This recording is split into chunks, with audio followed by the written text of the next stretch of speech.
What's up guys, this is Unexpected at ngayon maghahanap tayo ng maaaring matutulungan.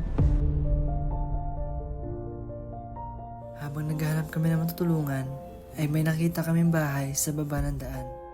At agad namin pinuntahan ang bahay. Hindi namin nakalain na may nakatira pa rin sa gantong lugar. Dito ay napansin namin na napakahirap ang kanilang daan. Dahil sa konting pagkakamali lang ay pwede ka mahulog bababa.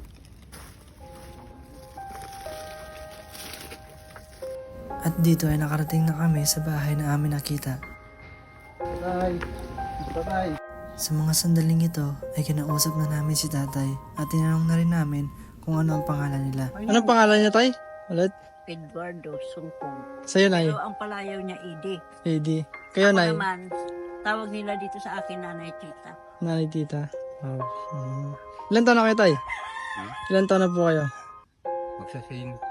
Mag-62 na sa 62? June Oh, 30. bata ka. Bata. Ako matanda. Ito, matanda pa. Ilan taon na kayo, nay? 68 na ako. 68? Nalakad na ako ng Mm. 69. Ilan yung anak niya, nay? Bali tatlo, may kanya-kanya ng pamilya. Ito yung hanap buhay nyo, magtatanim. Oo, Tanim yan. lang kayo. Mataging na yan. Ito mga to. Kamusta naman din sa... Uling. Kamusta din yung kanyo, pagkain ng araw-araw, yung mga bahay. Ayun, okay lang. Tama lang sa loob ng isang Tama araw. lang, sa kuwan. Meron Meron naman, linggo. meron naman makakain ba? Medyo mabitin-bitin ng konti. Pinaka-almusal natin ni ano, yung kape lang. Solid na tayo. Ano po yan, nag-uupa lang kayo dito? Inupa nyo. Inupahan Hindi. kayo. Parang Pinabukid lang kami. mga pinabukid lang kayo. Para malinis na ba ang paligid. Ito yung tanim mo lahat, ito. Oo. Ayun doon, sa'yo din yun. Oo, sa akin din yun. Kabilang may kanya rin yun. At dito nalaman namin na hindi pala sa kanila ang lupa na kanilang pinagtataniman. Ayun ay pag-aari ng Nestle. Nestle? Oo, Nescafe. Ito naman, Central Bank to. Bukod sa paglalako ng gulay ay minsan ay nag-uuling rin si tatay para pandagdag sa pambili ng pagkain.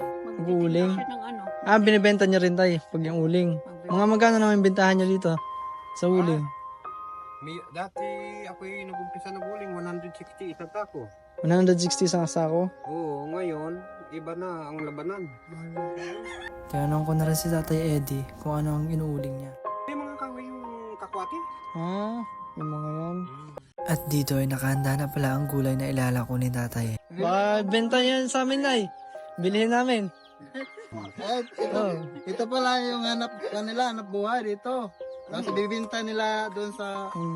Dapat yan. Diyan sa kubay. Kahit dito. Walang yan. Kubay, kinalako. Para hindi na sila maglalako. At babayaran ko na lang yan. Bilhin na lang natin para... At dito ay binigyan na namin sila ng konting tulong. At dito ay nagpasalamat na si tatay sa aming binigay. Salamat sa inyo talaga. Opo. Bilang. At kukumpilan ko pa kayo sa inyong para sa Panginoon. Napakaganda ng inyong ginagawa na ito. Dito ay tinanong na rin namin ang asawa ni tatay. Kung masasabi ko, maraming salamat sa pinagkaloob niyo sa amin. Lalong-lalo na nagpapasalamat ako sa Panginoon Isa na kahit na papano, yung mga mahihirap tutulad namin natutulungan niyo. Maraming salamat po. Napakaya. Payak si nanay. Ganun talaga yung natin. Oo. Kapag nananasan mo yung hirap talaga, maramdaman mo. Kahit hindi natin nakikita ang pinagdaanan nila, ay ramdam mo naman sa bawat bigkas na binitawan nilang salita. Sa mga sandaling ito ay nagpaalam na rin kami sa kanila. Nay, tay. Bye, Nay. Sige, thank